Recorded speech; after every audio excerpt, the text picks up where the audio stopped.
ให้พวกเข้าฝึกหัดไปเรื่อยๆเด้ออย่าไปถามเอาผลมันเวลามีเหตุการณ์ผลมันที่ทรงตอนที่มีเหตุการณ์ฉุกเฉินนั่นแหละเหตุการณ์อันจวนตัวนะแต่ว่าเฮาขอให้เฮาสร้างเหตุไว้ให้มันดีเถอะสร้างเหตุให้มันมั่นคงคือการทรงชาติเจริญชาตินี่แหละหรือการทำความรู้สึกอยู่ในตัวเองที่ว่าจับจุดอุณาโลมนะตรงกลางระหว่างคิ้วหรือนิ่มๆนวลๆอยู่กลางหน้าผากกับแมนหรือบางที่มันขึ้นไปเนิบนาบนวงหรือเนิบนาบคือเอามือเศร้าหัวเบาๆนี่หรอกเศร้าอยู่หัวห้องเบาๆมันนี่แหละเรียกว่าเป็นการทำความรู้สึกตัวอยู่ในกายของเราเองอย่างนี้หลักของสติปัฏฐานสี่สติแปลว่านึกถึงคิดฮอดหรือรู้สึกตัวอยู่ในกายเรียกว่ากายเวทนาจิตเวทนากายร่วมเป็นหนึ่งส่วนคำว่าธรรมนะมีอยู่สองอย่างมีนามธรรมและรูปธรรมมันแหละหรือสิ่งทั้งหลายทั้งปวงอันเป็นรูปวัตถุนั่นแหละ หรือเอื่นว่ารูปกับนามก็ว่ารูปธรรมกับนามธรรมนั่นแหละเรียนว่าสิ่งทั้งหลายทั้งปวงก็แค่เกิดขึ้นตั้งอยู่ดับไปมีความเกิดขึ้นเป็นธรรมดามีความแตกดับเป็นธรรมดาบ่ว่าเป็นรูปธรรมหมายถึงร่างกายของเขาเองเกิดมาตายบ่มีผู้ใดหนีรอดได้ส่วนที่บ่ตายคือเขาบ่ทันความคิดเอื่นนามธรรมเวทนาสัญญาสังขารวิญญาณร่วมแล้วเรียกว่าใจเน้นให้ชัดเข้าไปอีกคือความรู้สึกที่พอใจและไม่พอใจอารมณ์ความรู้สึกพอใจและไม่พอใจนั่นแหละคิดเอาในเจ้าของเองตัวบ่อื่นสิว่าโอปัญญิโกน้อมเข้ามาสู่ตนใดตนใจเจ้าของเองตนความรู้สึกเจ้าของเองแหละทุกคนมั่นใจในหลักอานาปานสตินี่มั่นใจในการทำความรู้สึกตัวอยู่ในตัวเองนี่วิธีฝึกเขาก็เป็นวิธีที่ง่ายที่สุดแล้วก็บ่ได้เน้นท่าบ่ต้องไปนั่งขาคดขาแข็งปวดหลังปวดเอวนี่คือวิธีการจิตในจิตเลยคือว่าจิตเห็นจิตได้เลยจิตกับผู้รู้กับจิตรู้สึกโตนี่แหละบัดนี้จังว่าง่ายที่สุดแล้ว แล้วก็เหมาะสมกับทุกอาชีพการงานพร้อมบ่ได้เลือกการสถานที่บ่ได้เลือกว่าต้องมาวัดหรือต้องไปอยู่ผู้เดียวในที่หลีกเล่นน้ำถ้ำผู้ผาป่าบ่ต้องอดอาหารบ่ต้องอิหยังทั้งสิ้นง่ายมากบ่ต้องเข่งต้องเคี่ยวแบบพระเพิ่นเฮ็ดนะแต่ละสำหรับพระเฮานั่นเคี่ยวอยู่ อย่างน้อยๆเจ้าต้องได้ต่อกันเป็นปฏิปต่อน่ะ12ชั่วโมงให้ครึ่งนึงเลยครึ่งนึงของมื้อนะ วิธีฝึ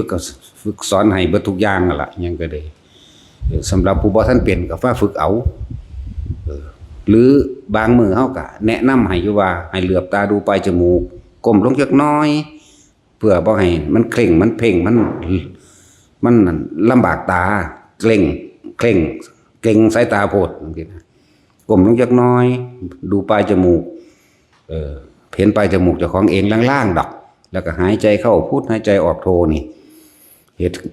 บ่ต้องไปคิดเรื่องใดแต่สิคิดคือเอาคำคิดคำเดียวคือคำว่าพุทโธนั่นเองหายใจเข้าพุทหายใจออกโทเข้าพุทออกโทเข้าพุทออกโท2นาที3นาทีเท่านั้นนึบขึ้นหล่นระหว่างกลางคิ้วกลางหน้าผากอาการอื่นบ่เอาอาการเดียวเอาความรู้สึกเดียวจังว่าเน้นบ่ต้องไปกำหนดว่าให้มันขึ้นแบบนั้นแบบนี้อย่าไปคิดล่วงหน้าสิ่งที่คิดคือคำว่าพุทหายใจเข้าคิดคำว่าโทหายใจออกแล้วก็บ่ต้องไปตามลมคือทำความรู้สึกว่าลมเย็นในโพรงจมูกสุดแค่ดังสุดนั่นแหละสุดแค่กระดูกอ่อนของดังนั่นแหละสุดอยู่แค่นี้เฮ็ดแค่นี้แล้วมันจะขึ้นเองดอกมันสิขึ้นเอาเองเด้แต่เฮาบ่คิด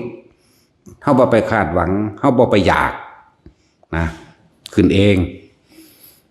บัดนี้เฮ็ดสว่ามันขึ้นไปแล้วเอาสิบ่ว่าสิยืนเดินนอนนั่งได้ทั้งนั้น นั่งท่าใดก็ได้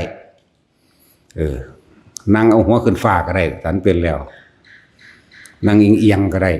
ขาก้อยห่างขาขึ้นห่างนอนขาขึ้นห่างนอนตะแคงนอนได้ทุกบักนอนหมีบแต่ว่าบ่ปิดหูดังก็ได้หรือปิดก็ได้ถ้าคนเป็นแล้วเด้นั่นแหละได้ทุกแบบเลยบ่เลือกเวลาพร้อมเดี๋ยวจังว่าให้มั่นใจในตัวเองฝึกหรือว่าทดสอบทดลองด้วยตนเองเบิ่งซะก่อนตัวเป็นหยังเฮาขึ้นเน้นย้ำแต่การทรงฌานเจริญฌานขณะพุทธเจ้าเพิ่นยังเว้าน้อยหน่อยผู้ใดอันทรงฌานเจริญฌานแม้เพียงชั่วขณะลัดข้อมือเดียวเรากล่าวว่าผู้นั้นไม่ห่างจากฌานบ้าลัดข้อมือเดียวมันวินาทีเดียวนึงเด้นั่นนะนั่นแหละน้อยโพดชีวะยังกับคนที่ทำให้บ่อยทำให้มากทำให้ชินทำให้เป็นดุจดั่งญาณนี่ก็คือรู้ให้มันท่านแหละรู้ท่านแหละบ่แม่นว่าไปรู้อย่างอื่นได้ญาณบ่แม่นว่าไปรู้สวรรค์นรกอดีตอนาคตไผเด้บ่แม่นว่าไปรู้ความคิดผู้นั้นผู้นี้บ่แม่นญาณแบบนั้นเด้รู้ความคิดเจ้าของนี่ญาณว่ามึงกำลังคิดไปหาผู้นั้นเนาะผู้นี้เนาะมึงไปติดกับเขาเนาะมึงไปหักเขามึงไปสร้างเขาเนาะพี่เด้บ่ได้ไปว่าไปเห็นนั่นเห็นนี่ดอกอันเห็นนั่นเป็นของแถมดอกเห็นก็เห็นจริงแต่เรื่องบ่จริงดอกปัดถิ่มเลยอย่านำมาคิดเป็นจริงเป็นจังกับมันสิ่งที่เห็นนั่นน่ะนี่นั่นแหละว่าทำภายในก็ว่ารูปธรรมภายในก็ว่าจังว่าเฮานิ่นแล้วคนที่ทรงฌานน่ะมื้อนึง 2-3 ครั้งแม้นครั้งละแค่1 นาทีก็ช่างนะบุคคลเรานี่ขณะจิตสุดท้ายมันสิแล่นเข้ามาหามันเองหมายถึงความคิดมันสิน้อมเข้ามาสู่ลมหายใจก็เข้าสู่จุดอารมณ์อย่างน้อยเฮาก็ตายในพรหมตายไปเป็นพรหมผู้ใดได้ฌาน1ก็อยู่ในระหว่าง1 2 3ผู้ใดได้ฌาน2ก็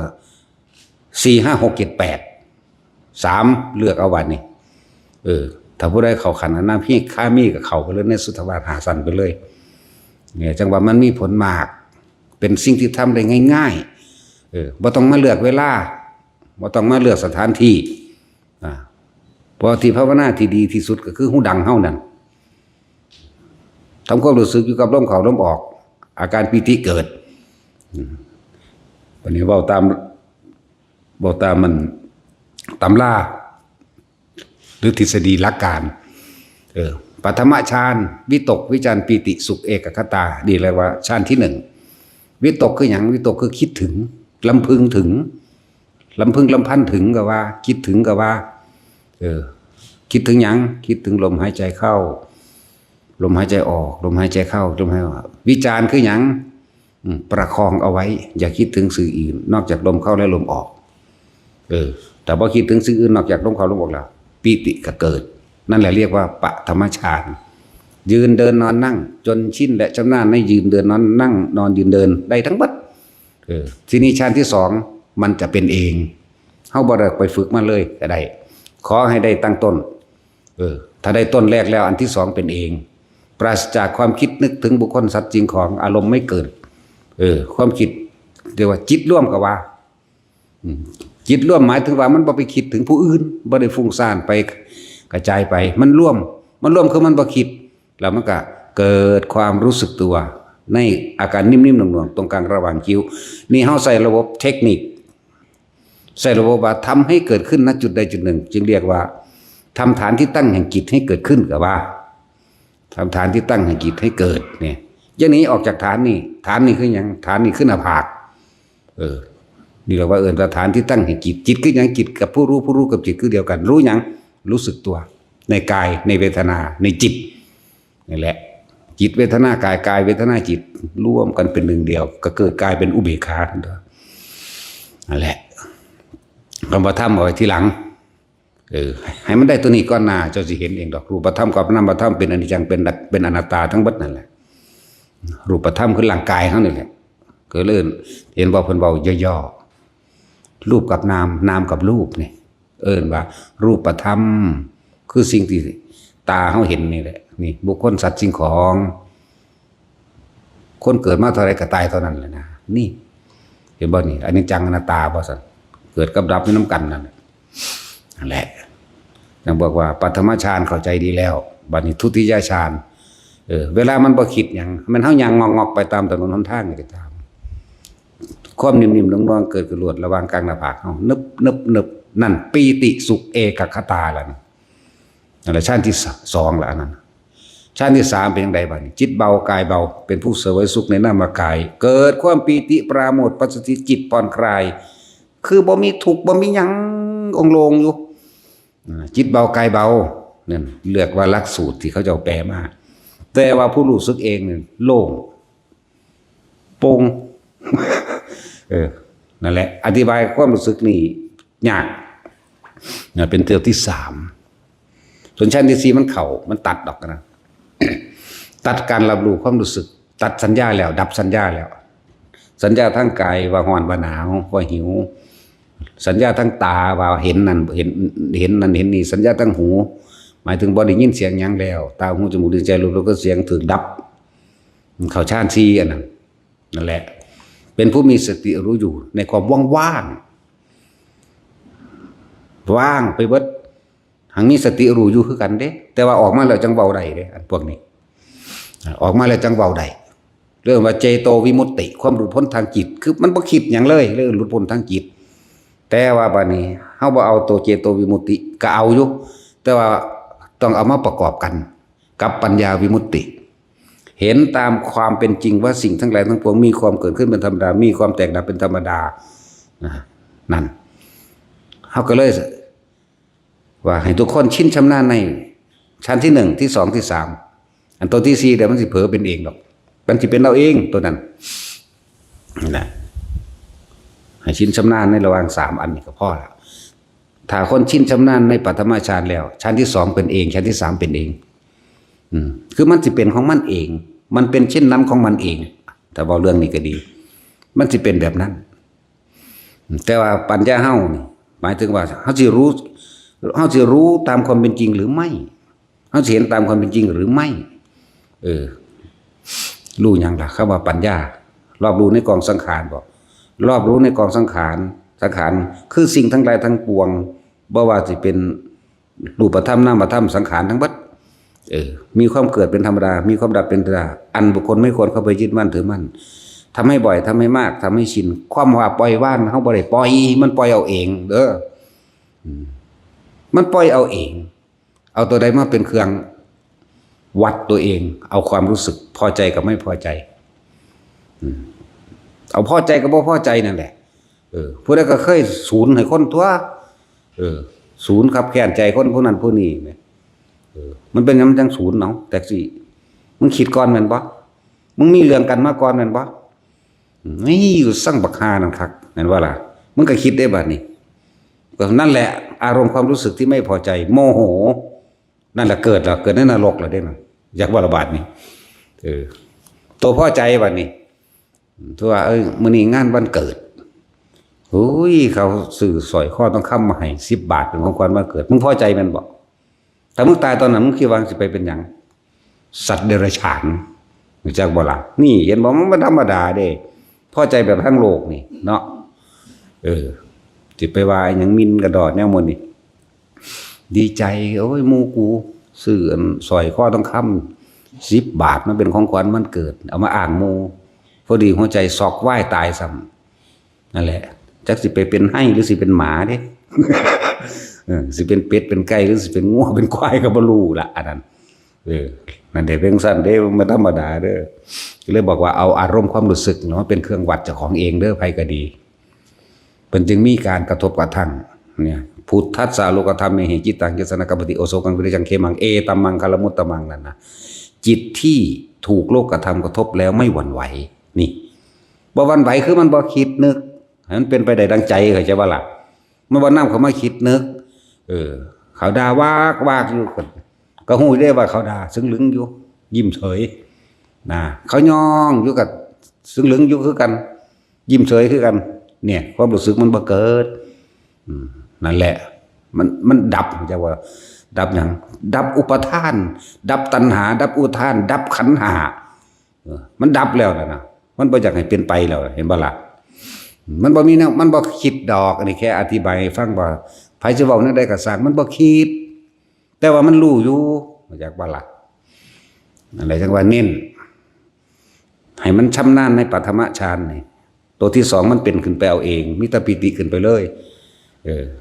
แต่ว่านี่แหละจึงบอกว่าให้เฮาทำกรรมฐานอันหนึ่งบ่ซั่นเขาเจ้าสิมีกรรมฐาน40อย่างมาเฮ็ดหยังให้ทำอันเดียวเห็นบ่นี่แต่ว่าบัดนี้เฮาเอาแบบนี้เลยเฮาเอาโดยอานาปานสตินี่แหละเป็นพื้นฐานเป็นทางแล้วเอาอาการปิตินี่เป็นเครื่องอยู่ของความรู้สึกแห่งตนเรียกว่ารู้สึกตัวเฮาไปรู้สึกตัวกับผู้อื่นนั่นกินข้าวคนมันหูจะได้หูโดยสัญญาแม่นบ่จกข้าวจำนั่นกินนี่กับนั่นกับนี่กับเป็ดกับไก่ก็กินไปแต่ว่าความคิดแต่ของไปอยู่นำผู้อื่นนั่นบ่ล่ะเดี๋ยวก็สร้างผู้นั้นเดี๋ยวก็ห่วงผู้นี้เนาะวิตกกังวลกับเรื่องผู้นั้นผู้นี้อันนั้นอันนี้นี่เลิ่นว่าบ่มีหอดวิญญาณอยู่ในตัวเองพวกผีดิบจากบ้านนี้บ่มีความรู้สึกในตัวเองมันบ่เข้าใจเราบอกคำว่าความรู้สึกที่พอใจและไม่พอใจคนเลี้ยงหมาก็ไปคิดฮอดหมาคนเลี้ยงแมวคิดฮอดแมวกินข้าวงอมอยู่นะฝุ่นเดี๋ยวโอ้ไอ้นี่จงไปให้หมาก่อนว่าสั่นคนเลี้ยงแมวก็เหมือนกันคนห่วงหน้าป่ะนี่คือคิดความรู้สึกไปอยู่หน้าพุ่นเด้วิตกกังวลกับเรื่องหน้าวิตกกังวลเรื่องสวนยางสวนมันสวนอ้อยคนห่วงหลานกับวิตกกังวลกับหลานเนาะนั่นเลยว่าเอาความรู้สึกหนีจากกายเจ้าของแล้วบ่มีความรู้สึกในตัวเองแล้วจังซั่นถ้าตายตอนนั้นเด้บ่มีผู้ใดเลือกไปดอกนรกเปรตหมู่นี่เนาะหรือสัตว์เดรัจฉานมีแต่สิไปสวรรค์เบิดความคิดคนเนาะแต่ว่ามันบ่สร้างเหตุในปัจจุบันนั่นแหละเข้าใจดีทำความเข้าใจมันถึงคักๆเด้อไผก็ดีคือน้อมเข้ามาว่ากูเป็นจังซั่นบ่นอนี่โอ้แม่นหรือบ่แม่นเนาะเวลาเฮากินข้าวอยู่นี่พุ่นคิดถึงหน้าคิดถึงสวนคิดถึงรถคิดถึงเรื่องนั้นเรื่องนี้ไป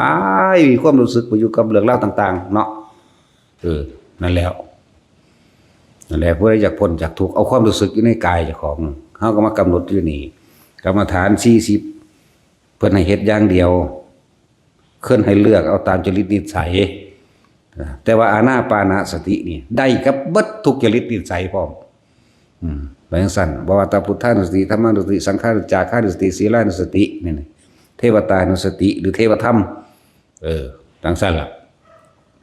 และจนถึงมรณานุสติและอุปสมานุสติก็ว่าไปแล้วก็กสิน10อย่างนั่นก็อสุภะ10ไปอีก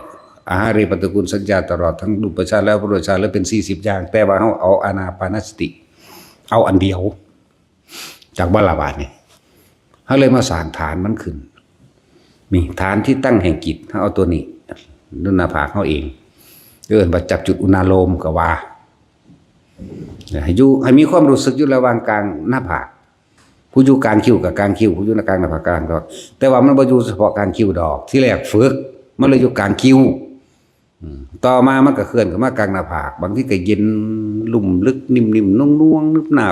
บไหลเข้าไปในหอดกลางหัวกะโหลกพุ่นแต่สิมันเคยเป็นหรือยังเข้าไปในกลางหัวกะโหลกนั่นแหละก็จังซั่นแล้วสบายที่สุดเลยเป็นบ่ล่ะ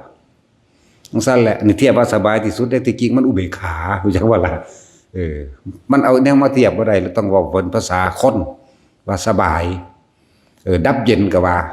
ดับเย็นเด้ตอนนั้นมึงฮู้จักบ่ล่ะมึงตายตอนนั้นไปเลยเด้บ่ได้มาเกิดรู้จักว่าล่ะบ่แม่นสงบเย็นธรรมดาสงบเย็นก็ว่าดับเย็นก็ว่าน้อมเข้าไปสู่ตัวดับเย็นเลยจากวันนี้นั่นแหละจังว่าให้พวกเขานี่ชินชำนาญอยู่สิ่งนี้แล้วก็อานิสงส์มันก็หลายอย่างกระดอเนาะเฮาบ่ค่อยเว้าเรื่องอานิสงส์คนมันสิเฮ็ดเอาแต่อานิสงส์มันบ่เฮ็ดเอาตัวสิไปนิพพานจักบ่เหมือนกันผู้ใดเป็นหนี้จักว่าล่ะก็ทรงชาตินี่แหละมันได้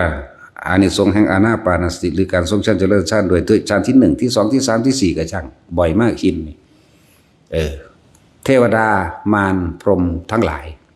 ทั้งมนุษย์และอมนุษย์ไม่อาจสามารถทำอันตรายใดๆได้เลยเป็นที่หลบภัยแห่งหมู่มารทั้งหลายไม่อาจสามารถตามเจอเข้าใจบ่ล่ะทั้งสั้นแล้วคือลมหายใจเนี่ยเป็นหลักเป็นเบื้องต้นมันอยู่แล้วก็ทำความรู้สึกอยู่ในกาย มันสิเป็นถ้าผู้มีตาดีเขาสิเห็นรัศมีซึ่งกันและกัน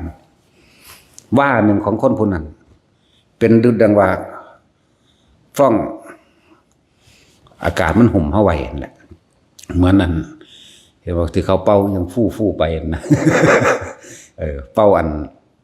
แฟบสบู่จังซี่นะที่เขาว่าเป่านั่นแหละถ้าผู้ใดเห็นแล้วมันสิเป็นแบบนั้นละห่มอยู่มันสู้กับพากันถ่ายรูปติดกูนั่นแหละเบิ่งเอาทีละนั่นองค์ลงอยู่นั่นอธิบายยังจนว่าให้มันเห็นสิให้มันเห็นปานนั้นบ่นั่นแหละเป็นทั้งสั้นแหละถึงเอามันลงทุนขนาดนั้นละกู ย่านคนบ่ได้หลาย ทั้งรูปธรรมก็ให้เห็นทั้งนามธรรมก็ให้ความรู้สึกนี่ก็ให้ฮู้จักบ่นี่ทั้งสั้นแล้วเห็นว่าบางที่มันมาใหญ่บังกูเบิดอรดทั้งสั้นแหละ แต่ผู้เขามีตาดีเขาก็เห็นดอกมันสิหุ่มอยู่ว่าหนึ่งนะนี่ป้องกันอันตรายได้ทุกแบบทุกอย่างถ้าผู้ใดทรงชาญเจริญชาญอยู่ในลักษณะนี้แม้นเกิดอุบัติเหตุใดก็ช่างเฮาสิเป็นเหมือนอยู่ในกลางลูกโป่งรถที่กิ้งลุ่มไปกระช่างกูนี่องค์โลงสบายรู้จักว่าล่ะออกมาแบบมึนงง นั่นแหละองค์ชาญเวลามันเข้าหุ่มรักษามันเป็นสั่นหรือเพิ่นเอิ้นว่าสมาบัติเอิ้นว่าสมาบัติผลแห่งการสงบทางจิตเลิกเกิดกลายเป็นเครื่องปกป้องคุ้มครองเขาเองหลายพวกดอกอันประเภทนั้นพวกบิ๊กไบค์บ่พวกหนึ่งขับรถทรงชาติมันก็ขับเร็วโพดบักฮาก็เลยมึงขับเท่าไร180%ปาดโดรถส่งกันปึ้งตัวคนร้อยไปเลยเด้บัก20 เมตรหมดเด้อแบบลงนิ่มๆมาสั่นน่ะโอ้ยราคาเว้ยจังซี่ก็มีรถหมุนเบิดมอไซค์คนบ่เป็นหยังนั่นล่ะคือถึงขั้นเสียชีวิตแล้วแต่มันพลิกมาเป็นแค่เสียทรัพย์สินแต่ชีวิตยังมีอยู่อยากว่าพวกโรคหนักๆเนี่ยถึงขั้นเสียชีวิตแล้วแต่ด้วยอานิสงส์และอานุภาพของการฝึกอานาปานสติหรือทรงชาตินี่เองรักษาไว้ผู้นึงก็ลดความกิ่งลงลำตะคองอันเด้หมุนอ้อเหาะอยู่ลุกขึ้นมาคำแอลดาลดทั้งสั่นมันหลายคนพดดอกก็อีกนึงอีอ้วนบ่บักอ้วนเนาะรถชนกัน3 คันโตมันอยู่กลางหย่ออดปอดทั้งสั่นแล้วมันเซยมันมาหวาดเฮาเซยมาหดหนูรถชนกันได้ทั้งเผาเอามึงคือซื่อๆอยู่อ่ะ เฮาจักก็ดอกหลวงพ่อปกป้องคุ้มครองหนูได้โหกูไปคุ้มครองใครได้วะแต่ตัวกูเองเหยียบหินกูก็เก็บอยู่ สู้ตัวคุ้มครองสู้เองบ่ะหนูนึกถึงหลวงพ่อเด้อซั่นมันเฮ็ดกรอบรูปมาเนาะเฮ็ดกรอบรูปหลวงพ่อมาแจกคนนั่นนะกรอบรูปหลวงพ่อเนี่ยไหลไปว่าแตกกว่านั้นเห็นบ่ตากรอบรูปกูก็ยังแตกแต่ว่ามึงบ่เป็นหยังเด้อว่าก็มึงรักษามึงตัวตะกูก็ยังรักษากูบ่ได้ยังว่าเด้อซั่นจังซั่นแหละอ้วนลูกอีตามักแวะ มักแวะหรือมักเลาะวะโอ้ยบ่ยากหรอกพวกอันสกปรกนี่ ผมยาวๆบ่พากันตัดผมจะเตือ เนาะตาสินมักแวะเนาะตามักกับตาแวะบ่หรือเลาะวะเลาะบ่มักเลาะหรือมักแวะบ่พวกบ่จักตัดผมพวกสกปรกบ่มีผมเอาแฟบไปซักหัวออกแล้วตัดนั่นเลยหรือมีตัดบ่เข้าบ่ เท่านั้นแหละนี่มันหลายโพดดอกกันที่เว้าเรื่องนี่คืออานิสงส์อันนึงถ้าถึงขั้นว่ารถหมุนเอาเหาะนั่นน่ะมันถึงขั้นเสียชีวิตได้นั่นแต่ว่าด้วยอานิสงส์ตัวนี้รักษาชีวิตเฮาไว้ได้เสียเฉพาะทรัพย์สินจักว่าล่ะนี่คืออานิสงส์ในการปกป้องคุ้มภัยอันตรายที่ว่าอานาปานสตินี่หรือผู้ทรงฌานเจริญฌานอานิสงส์ที่พึงได้เนี่ยปลอดภัยทางนี้และอีกอานิสงส์หนึ่งบุคคลจักทำให้เจริญซึ่งโภคทรัพย์หมายถึงว่ามันสิค่อยๆมีเงินใส่ไปเรื่อยๆและกิจการงานเจริญรุ่งเรืองขึ้นด้วยอานาปานสติหรือการทรงฌานเจริญฌานนี้การทรงฌานเจริญฌานนี่หมายถึงเป็นเครื่องอยู่เด้เห็นบ่ล่ะพากันแปลว่าเดี๋ยวนี้อันโอวาทปาติโมกข์นั่นน่ะบ่มีผู้ใดแปลเต็มคือเฮาเด้ บางหนังสืออะไรกับแปลแต่สัพพะปะปัสสะเนาะแปลอยู่3 ข้อ 4 ข้อนึงอันนี้แปลฝัดเบิดเลยสัตว์เอาจนวันละเอียดเบิดเลยนั่นแหละวิตกวิจารณังภูปสมะอจตังสัมปสาทนังเกตโสเอโกทิวังอวิตกังอวิจารังนี่แปลให้จนเบิดเลยพึงเข้าอยู่ในปัทมฌานพึงเข้าอยู่ในทุติยฌานพึงเข้าอยู่ในตติยฌานพึงเข้าอยู่ในจตุตฌานเถิดนี่ให้เป็นเครื่องอยู่ได้นั่นน่ะเป็นจังซั่นอยู่หยังอยู่ของความคิดเท่านั้นแหละบ่ให้เอาความคิดไปอยู่นำผู้นั้นผู้นี้ความหมายเพิ่นนั่นน่ะเข้าใจบ่ล่ะส่วนมากคนเฮาความคิดไปอยู่ผู้อื่นเมื่ออยู่กับผู้อื่นคิดถึงผู้อื่นแล้วก็เกิดความรู้สึกพอใจมั่งไม่พอใจมั่งกับบุคคลผู้อื่นนั่นแหละแม่นบ่ล่ะบุคคลสัตว์สิ่งของนั่นแหละก็ไปศูนย์นั่นเฮ้ยสมมุติสร้างมันนั่นไปมีความรู้สึกอยู่กับเขาหรอว่าล่ะแต่ว่าคิดฮอดผู้นั้น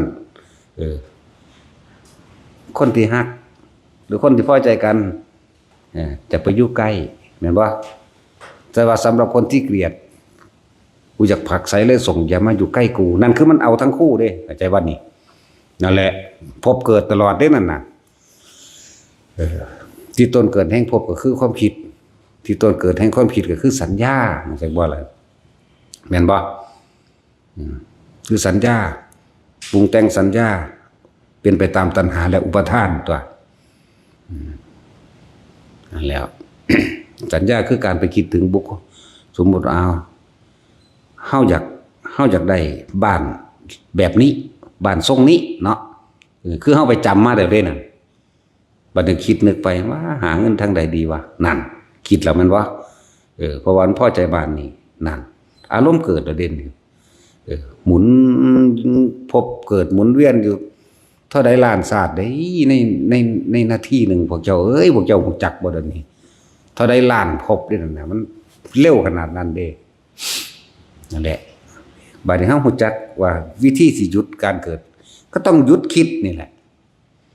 หยุดคิดตัวเดียวหยุดคิดปรุงแต่งเรื่องสัญญาเก่าๆที่เฮาไปจำได้หมายรู้ต่างๆไปจดจำนั่นนี่มานั่นแหละเพิ่นถือเลยมีวิธีหลอกความคิดบ่ให้มันคิดโอ้เว้าขนาดนี้เด้เป็นกุศโลบายหรือเป็นเครื่องหลอกความคิดบ่ให้คิดให้มันรู้อยู่กับลมเข้าออกให้มันรู้อยู่กับความรู้สึกในกายนี่นั่นแหละ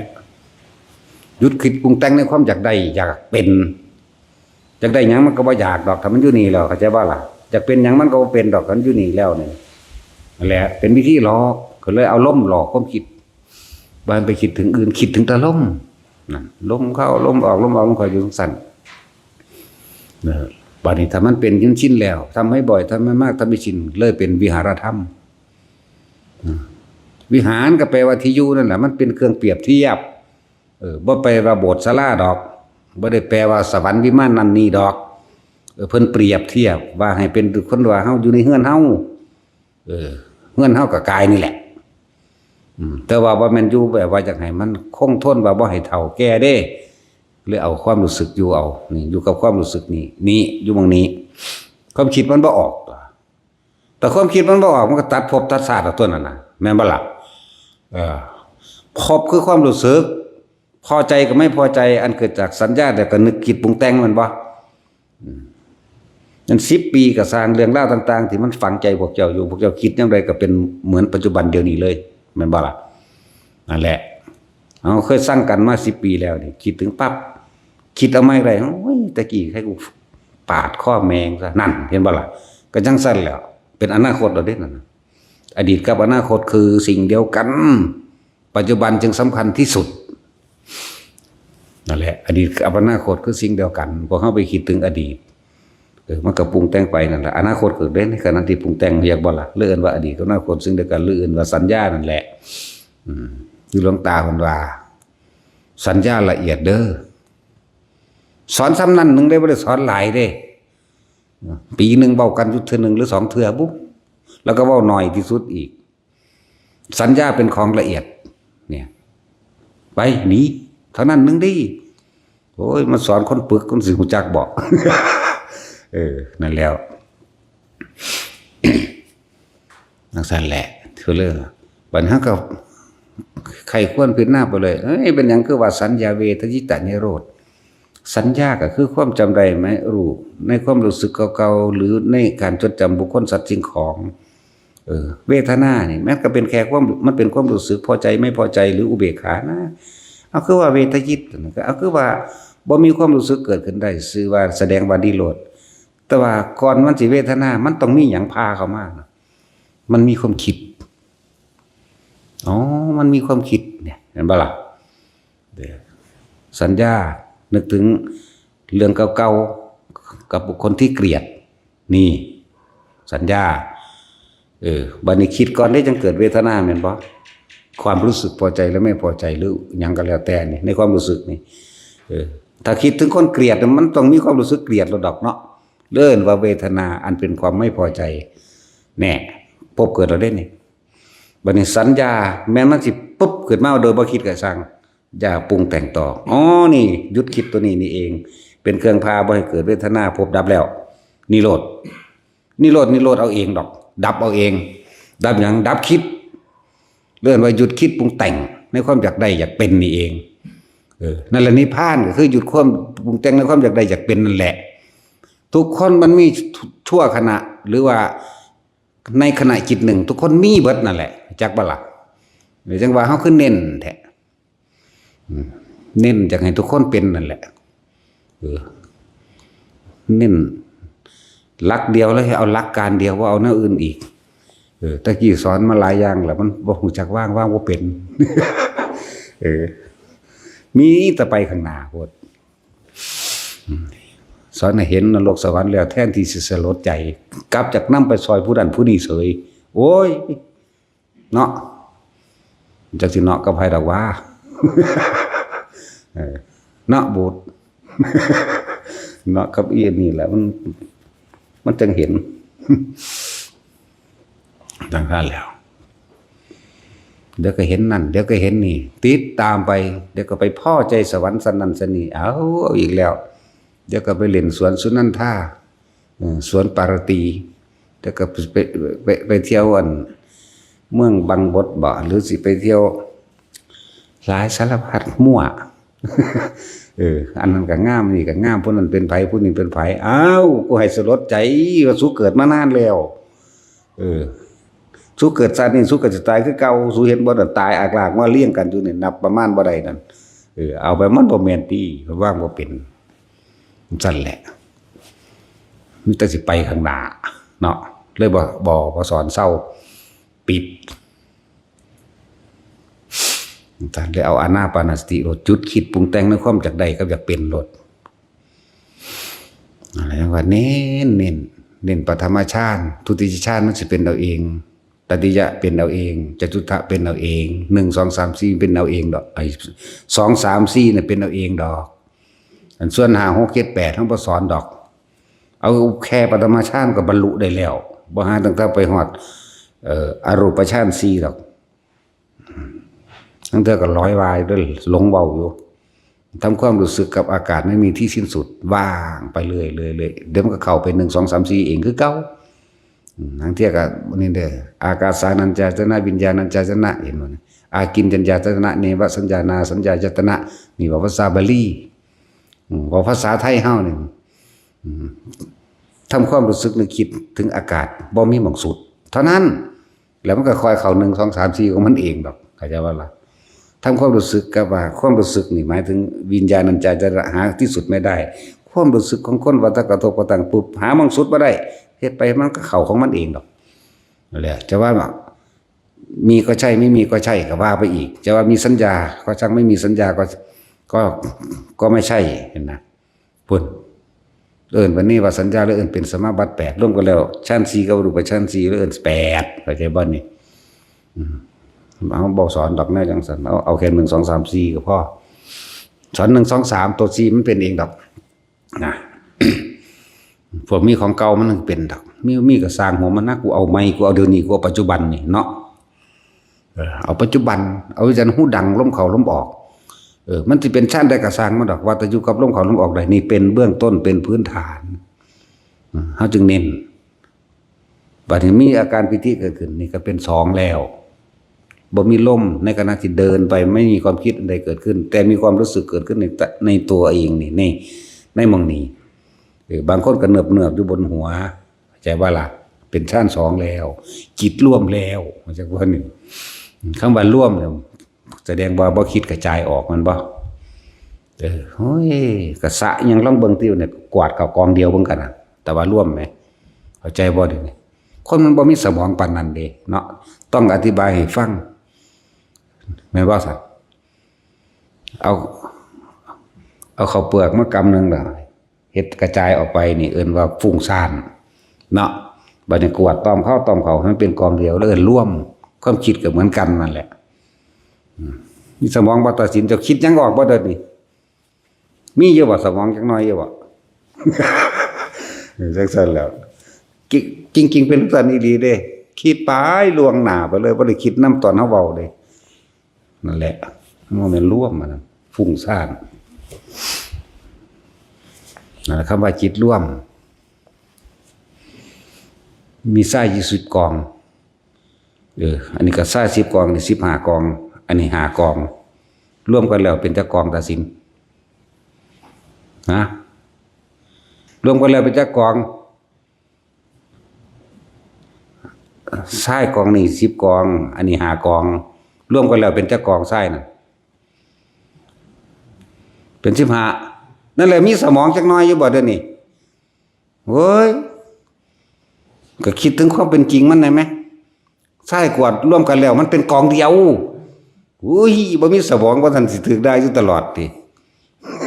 เปรียบเสมือนดุจดังความคิดจักบ่ร่วมกันแล้วมันก็เป็นกองเดียวตัวพี่บาปบ่จังซั่นแล้วว่าท่านสิด่าอยู่เรื่อยบ่อีเต้าก็คิดบ่ออกอีห่าเด้อีเตเสนี่ก็เลยเนาะอีเตย อีเตยโตข้างทุ่ม ลิ้นปีปากกวนอีปิง ปิงข้าวเวลามันกินเลือดอิ่มๆเป็นหยู่ๆเขาเด้ สั่นแหละเตยเสอยู่ต้องถึงเอาเวลามันสวบกับคนบัดนี้ คู่เป็นตะเบิ่งขนาดเลยตอนตากระดูนขึ้นโลว่าตาข้างขึ้นดังสั่นแหละเข้าใจคำว่าจิตร่วมเราบ่บาดมันบ่คิดกระจายฟุ้งซ่านเจ้าคิดถึงหมูหมากาไก่คิดถึงลูกถึงหลานเจ้าคิดถึงส่วนยางนั่นแหละมันกระจายออกแล้วนั่นน่ะบัดนี้ร่วมก็คือมันบ่คิดทั่วมันเข้ามาอยู่หูดังนี่เด้อ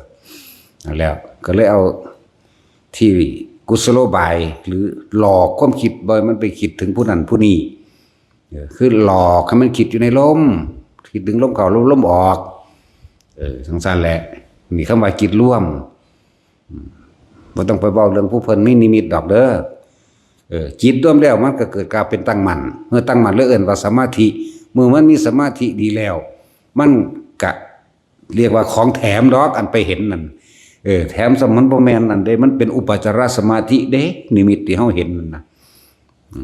นั่นแหละเป็นอำนาจของสมาธิเมื่อจิตตั้งมั่นดีแล้วสงบดีแล้วย่อมมีสิ่งใดสิ่งหนึ่งสำหรับผู้มีอุปนิสัยทางนั้นบางที่ก็ไปเห็นผีเห็นเปรตเห็นนรกเห็นบางบทเห็นหลายมิติเห็นสวรรค์กระช่างถ้าเฮานำมาคิดเรียกว่าอุปจารสมาธินั่นเริ่มวันไหวแล้วนั่นจักบันอุปะแปลว่าอุบัติขึ้นทำให้จิตไม่ตั้งมั่นถ้าเฮาบ่นำมาคิดเห็นเฉยๆได้ยินเฉยๆได้กลิ่นเฉยๆจึงเป็นอัปปนาสมาธิเองดอกอัปปะแปลว่าหาประมาณไม่ได้แปลเอาที่ละอัปปมาโนพุทโธอัปปมาโนธัมโมอัปปมาโนสังโฆอันนี้อัปปะสมาธิอัปปนาสมาธิเข้าใจบ่นี่พระพุทธเจ้าหาประมาณนี่คุณของพระพุทธเจ้านี่อัปปมาโนพุทโธนี่คุณของพระพุทธเจ้าหาประมาณไม่ได้เห็นบ่อัปปมาโนธัมโมนี่เทียบได้นี่กำลังสอนบาลีผมได้เดี๋ยวนี้ ทั้งที่บ่ได้เรียนบาลีทั้งสั้นแล้วอัปปมาโนพุทโธอัปปมาโนธัมโมอัปปมาโนสังโฆนี่เห็นบ่ประมาณวันตานิสิลิงสปานิอหิวิชิกาสตปฏิอุณานาภิสารภุโมสิกานี่เห็นบ่นั่นแหละคุณของพระพุทธเจ้าหาประมาณไม่ได้ธรรมเจ้าประมาณได้สังฆเจ้าประมาณไม่ได้บัดเฮาอัปปนาสมาธิ เรียกว่าจิตตั้งมั่นอันหาประมาณไม่ได้คือกันเป็นลักษณะนั้นคณิกะสมาธิตั้งมั่นชั่วขณะแต่ว่าในขณะที่จิตตั้งมั่นในขณะที่จิตตั้งมั่นเลยคณิกะสมาธิต่อมามันตั้งมั่นดีแล้วนี่ถ้านิมิตต่างๆเกิดขึ้นนั่นว่าถ้าเข้าไปสนใจนิมิตเข้าใจว่านี่เลื่อนว่าอัปปนาสมาธิทำให้จิตวันไหวถ้าเข้ามาสนใจรูปเสียงกลิ่นรสหรือปฏิภาณนิมิตต่างๆบอกว่าสิเทวดาอินพรหมยังมาสั่งไม่สนใจที่จะนำเข้ามาคิดเป็นอัปปนาเองในชั่วเดียวกันนั่นแหละนั่นแหละก็เลยว่าที่เพิ่นเฮาเคยฟังประวัติพ่อแม่ครูอาจารย์จิตรวมใหญ่นั่นแหละมันตั้งมั่นว่าจิตรวมใหญ่เข้าใจบ่บาดนี่จิตรวมใหญ่บัดนี้ปรากฏเทวดาอินพรหมปรากฏขึ้นยังก็ว่าไป บัดนี้เฮาคันไปสนใจในอันของนอกพุ่นเด้บัดนี้อย่างนึงเพิ่นว่าส่งจิตออกนอกก็ว่านั่นแหละอันนี้เฮาชำนาญอยู่แล้วเฮาเห็นคักอันแนวจังซี่พูดไปอยู่นำเขาพุ่นบ่มีความรู้สึกโตหยังเลยประสันหลวงปู่มันสิตีบ่ถ้าว่ามันบ่แม่นกันตีตะโกกหูพี่แดงตะโกกหูเป็นคู่ลัดฟาดลงไปคู่บักแง่ซ้ำในมือพุ่นเด้พี่สอดเอวพี่เสียเข้าทั้งของนอนทั้งซี่เว้ย มันนอนเป็นหมูเป็นไม้นี่ว่าซั่นก็เป็นเพิ่นลุกมาตีอีหลีเด้ตีทั้งนอนนั่นแหละลุกปึ้งขึ้นเจ็บบิดอยู่ว่าซั่นว่ามันบ่แม่นถ้าว่าฝันก็ว่าน่ะมันคือเป็นเอากระจกน้อยๆมาส่องเบิ่งบัดแม่นอีหลีบัดนะถ้าว่าจริงก็คือบ่เห็นผู้ตีแต่ว่าเห็นก็เห็นทั้งในนี่นะมันแปลกประหลาดจึงเริ่มเข้าใจว่าเฮาบ่มีความรู้สึกโตหยังเลยในขณะนั้นจักบ่ล่ะจึงฝึกไปเรื่อยบัดเลยทำความรู้สึกโตอยู่กับตัวเองแบบนี้อยู่นี่อุณาโลมนี่แหละอุณาโลมมั่งหัวมั่งกลางอกมั่งอันนี้ของเฮามันเป็นแบบนี้เด้อมันเลื่อนไหลไปจังได๋ก็สร้างแต่เฮามีความรู้สึกโตอยู่อย่างเดียวคือมันสิรู้สึกโตอยู่มั่งได้ก็สร้างแต่มันอยู่ในกายก็จะบ่นี่เพิ่นเลยเว้ารวมว่า กายเวทนาจิตธรรมนั่นบ่แล้วมันอยู่นี่บางทีมันก็ไหลขึ้นไปบนหัวมั่งบางทีก็ลงกลางสมองมั่งบางทีก็ลงมันปลื้มปิติอิ่มเอิบอยู่ระหว่างทำกลางอกมันบ่แม่นจุดน้อยๆเด้มันเป็นบักใหญ่ๆบานๆบางทีมันก็เลื่อนลงไประหว่างตักท้องน้อยมันนี่เป็นบักใหญ่ๆคือกันบางทีมันก็ไหลซ่านไปตามแข้งตามขาตามมือตามตีนไหลไปเท่าความรู้สึกตัวกันนิมิตปรากฏขึ้นบาดนี้นิมิตปรากฏขึ้นนิมิตหยังนิมิตเสียงเขาเล่นดนตรีไทยดนตรีไทยคือจังเขาตีอันจักของวงจักสีซ้อจักอันละนาดดักมวนอยู่อู้อีอยู่ ม่วนแต่ว่าหูจักอยู่ว่ามันม่วนหังบ่ทรงความรู้สึกไปน้ำเขาใจว่านี่ยินซื่อๆรู้ว่ามันไพเราะอยู่นี่แต่ความรู้สึกตัวยังมีเหมือนเดิมเข้าใจบ่ล่ะบาดนี่นิมิตเสียงเบามากก็เป็นเทิงนิมิตภาพพร้อมมีฮอดนางล่ำให้เบิ่งบ่แม่นล่ำคือชาวบ้านซุมื้อนี่เด้บ่แม่นเด้งหน้าเด้งหลังผีบ้าคือซุมื้อนี่เด้ละช้อนอ่อนแอนมีแต่ผู้งามๆพร้อมเบิ่งเฉยอยู่หั่นแหละแต่ตัวประกันตัวเองคือตัวความรู้สึกตัวเนี่ยเบิ่งเฉยแต่ว่าอยู่นี่บางทีมันเดือนนี่ก็สร้างมันลงตามกลางอกก็ตามมันไหลไปตามแข้งตามขากระชางมันอันความนิ่มนวลเด้อชื่อไว้ดีๆไปก็ดีนั่นแหละมันสิไหลไปอย่างสร้างเขาก็เล่นฟ้อนล่ำให้เบิ่งดีล่ะ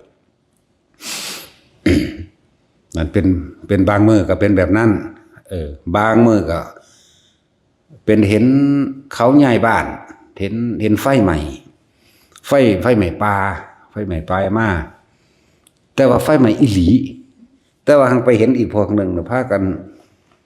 ขนของออกจากเฮือนเฝ้าขนของอันนี้ออกแล้วห้องเสะเอิ้นกันเด้ทิดมีเอิ้นผู้นั้นเอิ้นผู้นี้มาดับไฟซอยข่อยแน่เห็นไหมนี่แหละเห็นจังซี่ล่ะแต่เฮาก็บ่ออกจากความรู้สึกตัวเฮาบ่ไปสงสารเขาหรือว่าเฮาบ่ไปหยังเขาใจบ่นี่เฮาบ่คิดเด้แต่ว่าฮู้อยู่ว่าเขาเว้ากันหยังแบบใดนี่ก็เป็นเรื่องเป็นราวบางมื้อก็ลบกันฆ่ากันเมืองนั้นยกตีเมืองนั้นตีเมืองนี้กอบกู้กันไปนี่ก็เป็น แต่ว่าออกจากความรู้สึกนี่จำไว้ดีๆรถไฟก็ดีนั่นแหละเป็นอย่างเขาคือจังไห้สมาธิมื่นตาจะว่าเขาบ่เคยหลับเลยมันคือหลับมาบ่แห้งละหลับเลยหลับหลงอะไรก็มีมันบ่แพ้ถึงแต่หลับไหลธรรมดาหลับหลงเลยจังซั่นแม้กระทั่งหลับตาก็มีความรู้สึกตัวบาดนี้นี่ตั้งตะกี้มันเห็นแต่หลับตาเนาะเฮาติดรูปแบบเนาะนั่นแหละหลายอย่างเยอะแยะคือบัดนี้แต่เกิดความชินชำนาญแล้วคือจังออกเดินป่านี่ล่ะบัดนี้เดินไปตามป่าเฮาบ่เอาความรู้สึกออกจากกายเด้ลอดพุ่นลอดพี่ก็สร้างก็มีความรู้สึกอยู่ในนี่แหละแม่นสิเลี้ยวบางเอียงก็สร้างเฮาบ่คิดไปนำสิ่งที่เห็นเด้มันทั้งรู้จักโดยสัญญามันเองอัตโนมัติมันเองดอกว่าควรสิรอดควรสิข้ามเห็นหนามมันก็บ่เหยียบตัวแต่ความรู้สึกในนี่คือเก่าบางทีมันเคลื่อนมานี่บางทีมันเคลื่อนไปหลังพุ่นเด้เคยเป็นบ่ทางหลังนึบหน้าผมนับทางหลังแต่แน่มันก็เคยเป็นอยู่นี่จังซั่นแล้วอย่าไปกับมันเด้มันสิเป็นจังไดก็สร้างจักบ่ล่ะแต่มันหายทันทีเนาะนั่นแล้วนั่นเลยจังว่าเฮาคือยังคือเน้นแท้อันนี้นั่นแหละถ้าผู้ใดมันตายนี่ได้ยังมันต่ำพรหมโลกเป็นจังซั่นว่าต่ำเด้นี่แต่ฝึกไปจนชินชำนาญแล้วเอาหน้าผู้ใดตายในลมหายใจอนาคามีก็แล้วกันนาเพราะว่าความรู้ทุกคนมันมีเสมอกันเบิดนั่นแหละแต่ว่ามันสิไปยึดรู้หรือว่ายึดเท่านั้นเด้ต่างหม่องนี้เด้รู้หยังนี่เฮาให้รู้ยอดมันโลดทุกอย่างมีความเกิดขึ้นเป็นธรรมดาดับเป็นธรรมดาอีหยังก็บ่เที่ยงแท้แน่นอนอีหยังก็บ่จีรังยั่งยืนจักอย่างกายก็เกิดตายเนาะบ่จีรังยั่งยืนความคิด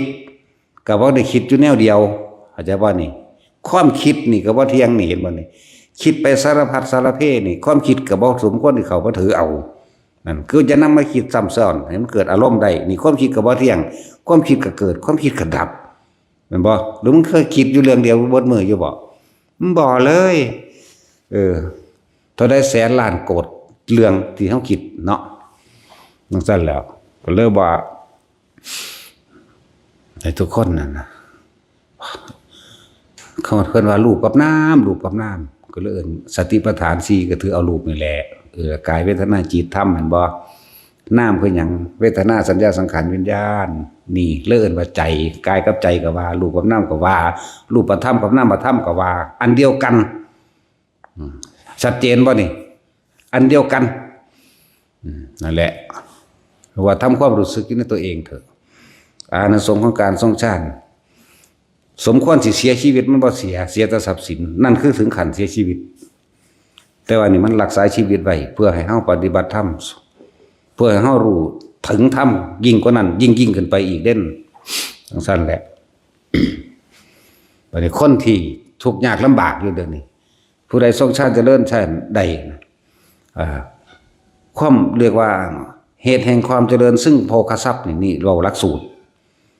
คืออานาปานสตินี่แหละมันเป็นหยังมันคือเจริญได้ตะกี้เฮาบ่มีบุญเฮาบ่มีบุญสดใสกรรมเก่าหยังก็ว่าไปหรือเจ้ากรรมนายเวรมาทวงเอากรรมเก่าต่างๆเวลา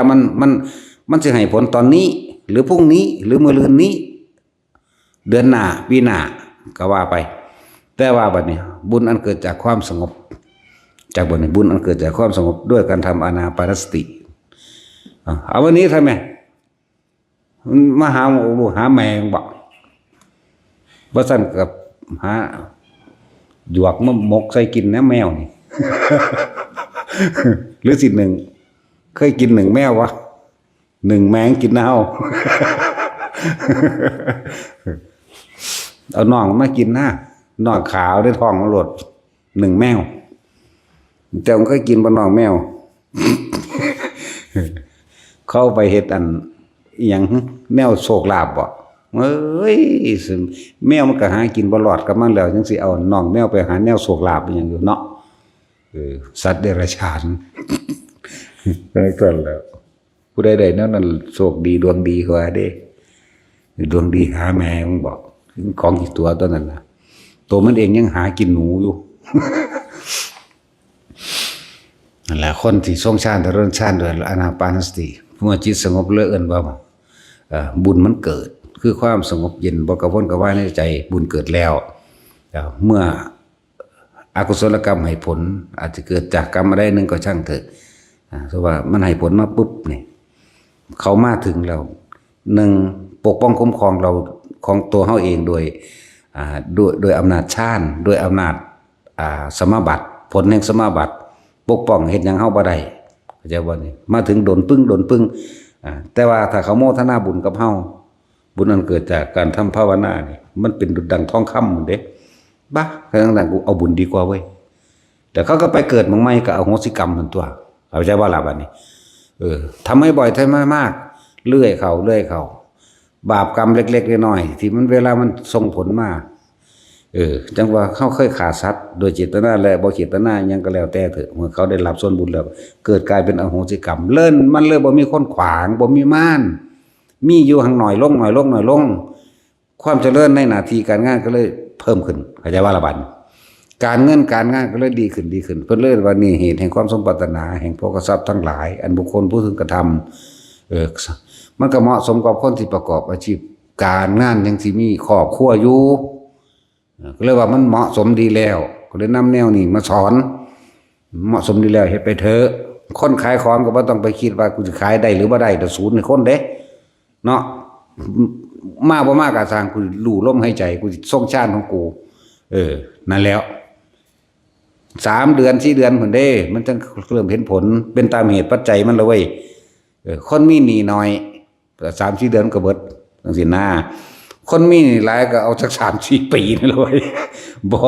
บ่ถึงพุ่นดอกค่อยมั่นใจทำใจเถอะมั่นใจแล้วก็ทำใจตัวเองแล้วก็ตั้งใจตัวเองเฮ็ดไปเถอะคือผู้เพิ่นมาตะอุบลเพิ่นหนี้หลายก็6 ล้านเฮ็ดอยู่2 ปีจังวิทย์นั่นจังซั่นตัวแล้วก็ยังมายืนยันอยู่มื้อนี้เพิ่นว่าเพิ่นใช้วิธีหลวงพ่อนี่แหละนั่นว่าจังหลวงพ่อไฟก็ฟังอยู่ละมั้งนะยิ้มยุ่มอยู่หั่น สอนหมู่บ่เป็นสั่นแหละบ่กล้าเว้าสอนโลดไปหยังภาษาคนเนาะนั่นแหละ2 ปีนั่นแล้วมองบ่คาดคิดว่าสิได้กลับได้เสยใครจะไปซื้อเงินเก่าๆเพราะสำนั้น ซื้อตั้ง8 ล้านหารวด เอาเงินไป6 ล้านไปใส่หนี้เบิดสบายสว่างตะกี้แบกทั้งไฟแบกทั้งภูเขาไฟ มันก็ซ้ำมันทุ่มออกจากบ้านแล้วตัวบัดนี้สบายบัดนี้หากินซ้ำตายซะซื่อๆแหละบ่ต้องไปรวยดอกเพราะมันรวยอยู่แล้วแล้วจังซี่ก็ไปเห็นบ่คือพวกมันขายก๋วยเตี๋ยวล่ะไผสิบ่ซื้อมันอยู่สุดซอยบ่ซื้อสร้างแมงนะว่าตะสูอยู่กับลมหายใจได้ว่า3 เดือน4 เดือนคนมาซื้อหลายเข้าเลยบ่มาหากูอีก จังซั่นแหละยากนำขายของยากนำเงินเว้ยหีแม่เว้ยแต่ว่ามันโอนมาอยู่ดอกบ่มาก็สร้างดอกว่าแต่เอาเงินมา ซั่นแหละนั่นแหละมันมีหลายอย่างที่คนผู้นั้นเขาเป็นมาเองแล้วเขาพิสูจน์มาโดยตัวเขาเองแล้วหลายอย่างอยู่บางคนก็3-4 เดือนเบิดหนี้ในระดับแสนในระดับบ่ถึงล้านมื้อนี้เฮ็ดไปเถอะแต่ว่าเฮาบ่ได้เฮ็ดเอาให้มันเบิดหนี้ดอกนี่แหละจังว่าบ่อยากเว้าเรื่องอานิสงส์ มันเห็นเอาอานิสงส์มันเอาความโลภมาพาจักว่าล่ะอยากได้บ่ได้เด้บ่อยากได้เด้จังได๋เข้าใจว่านี่เหมือนกันกับความสงบนั่นแหละอยากสงบบ่สงบก็มันค่าอยากมันค่าคิดอยู่นี่แหมแม่นบ่ซั่นถ้าบ่อยากสงบเฮ็ดไปซื่อๆนั่นแหละสงบอยากเป็นบ่เป็นเด้อยังก็สร้างคืออยากเป็นอรหันต์ก็สิเป็นเฮ็ดหยังมันเป็นแบบใดอรหันต์เนาะอยู่กับปัจจุบันน่ะเถอะมันสิเป็นหยังก็สร้างบ่เป็นหยังก็สร้างคือมันบ่ต้องเอาแล้วก็บ่ต้องเป็นพร้อมวางความอยากทั้งเบิดเพิ่นก็เลยเอาลมหายใจเฮานี่แหละมาเป็นเครื่องล่อความคิดบ่ให้มันอยากล่อลวงมันตัวมันบ่ให้มันคิดเรื่องนั้นเรื่องนี้ความคิดเฮาเองนั่นแหละ นั่นแหละจังว่าทั้งป้องกันภัยอันตรายต่างๆและโรคภัยไข้โรคได้กายต่างๆกระทุเลาเบาบางลงถึงขันหายเด้นี่เลยอานิสงส์การทรงชาติมันธรรมดาเลย คนที่เป็นอยู่แล้วก็คอยทุเลาเบาบางลงจนหายแต่คนที่เป็นอยู่แล้วถึงขันตายก็ตายเลย แต่ว่าตายเลยนี่มันเป็นตายธรรมดาเด้ตายเลยทรงชาติเจริญชาติอันนี้ตายคนป่วยหนักๆอยู่แล้วนี่มันบ่มีทางไปแล้วเด้ฟังธรรมดูเขาเห็นน้ำเด้บัดเห็นน้ำแล้วความตายมันบ่ย่านเด้บัดนี้ตายในลมหายใจดีบ่ดีได้อรหันตผลในขณะสิ้นใจขาดแม้นบ่ได้ก็ได้ตอนได้อนาคามีเห็นบ่นี่มันขนาดนั้นพุ่นได้อยู่มันน้อยๆเด้อันที่ว่ามานี่นั่นแล้วก็เฮ็ดไปเถอะอาชีพการงานก็เจริญดีขึ้นเพิ่นเอิ้นว่าเหตุแห่งความเจริญซึ่งโภคทรัพย์อันเป็นเครื่องเลี้ยงชีพก็ต้องอาศัยลมหายใจเฮานี่แหละ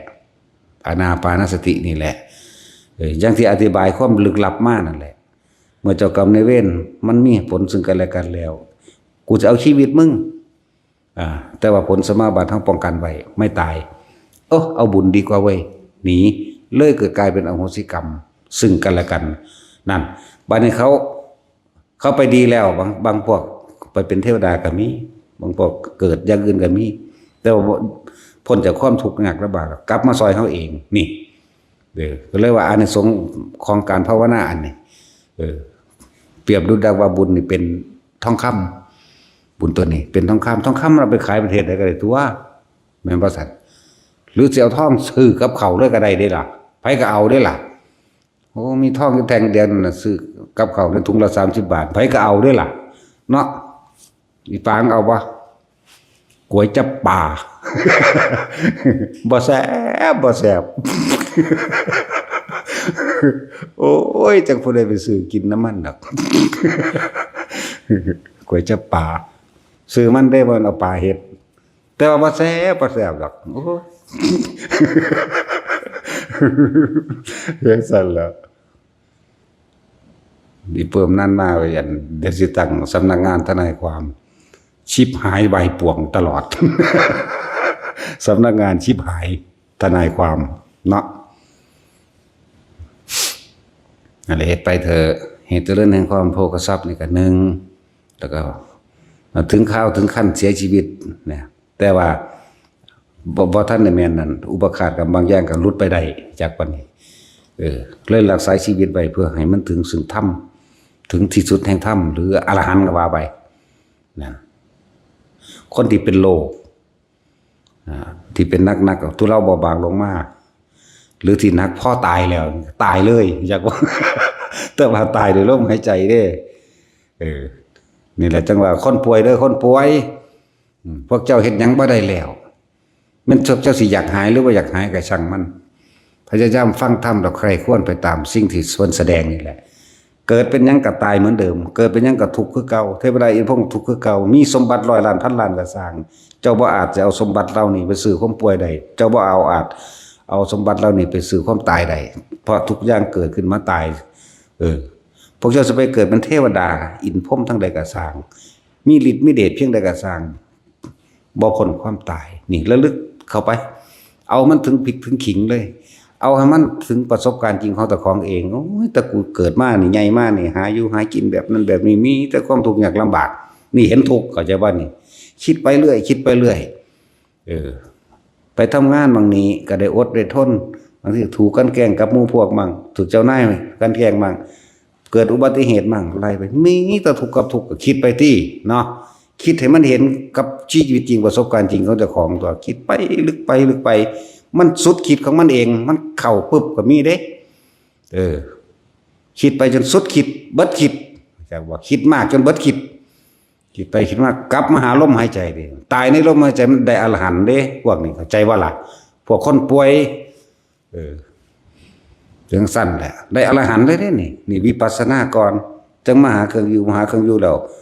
วันนี้ต่อไปข้างหน้าน่ะมันจิตใจขาดจิตมันเป็นเองเขาเองเข้าใจว่าล่ะนั่นแหละพวกคนป่วยพวกดูแลคนป่วยก็บ่ต้องไปเอาใจดอกเอาตามเหตุผลสมควรนั่นแหละเปิดธรรมะยัดเยียดเข้าไปโลด มันสิด่าของด่าโลดธรรมะนั่นจักว่าล่ะด่าไปว่าด่ามันเฮ็ดหยังบ่ได้ผมนอนฟังอยู่ซื่อฟังไปฟังมาก็ถือใจเองดอก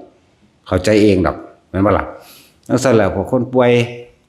พวกผู้เฒ่าเฮ็ดหยังบ่ได้แล้วละออกแน่ตัณหานั่นมันเฒ่าน้ำข้นไปเลยได้นั่นน่ะจากว่าแก้หยังแก้ด้วยตัณหา แก้ด้วยความอยากใกล้สิตายแล้วยังคุ้มผู้นั้นผู้นี้มึงเห็นว่าหั่นเขาได้ลดเนาะ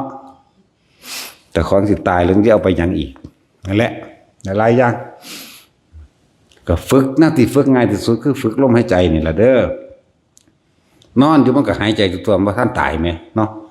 บ่สันสิว่านี่การฝึกอานาปานสติลมหายใจเข้าออกนี่ได้ทุกแบบนอนอยู่มันก็ดูลมหายใจตัวบ่แม่นนอนมันบ่หายใจเด้ล่ะนอนอยู่ก็หายใจได้แม่เนาะเลื่อนว่ายืนเดินนอนนั่งยืนเดินนั่งนอนเอาให้มันคล่องโลดเฮ็ดจังไดมันก็บ่หนีความตายได้ดอกไผก็ดีเกิดไปเป็นหยังมันก็เกิดไปตายนั่นแหละเทวดาก็ตายพรหมก็ตายจักว่าล่ะนั่นแหละจังว่าเฮาสั่งสมไว้สั่งสมความเป็นจริงของชีวิตเฮานี่สั่งสมอริยสัจ4ก็ว่าได้นี่สั่งสมปฏิจจสมุปบาทก็ว่าได้นี่นั่นแหละแล้วก็รู้เรื่องของอนิจจังอนัตตาก็ว่าสุดท้ายหายความจริงลังอย่างยืนบ่ได้นี่ทุกคนเกิดมาตายนี่ค่อยทำได้ถูกเบิดเด้เนาะบ่เหลือจักคนก็แล้วกันหาอยู่ในนี้ก็ทำได้ถือกันเดียวนั่นแหละนอกนั้นบ่เป็นเด้อสัตว์ทั้งหลายนี่เกิดเท่าไหร่ตายเท่านั้นถึกล้านเปอร์เซ็นต์ทั้งนั้นแหละเอาสมาทาน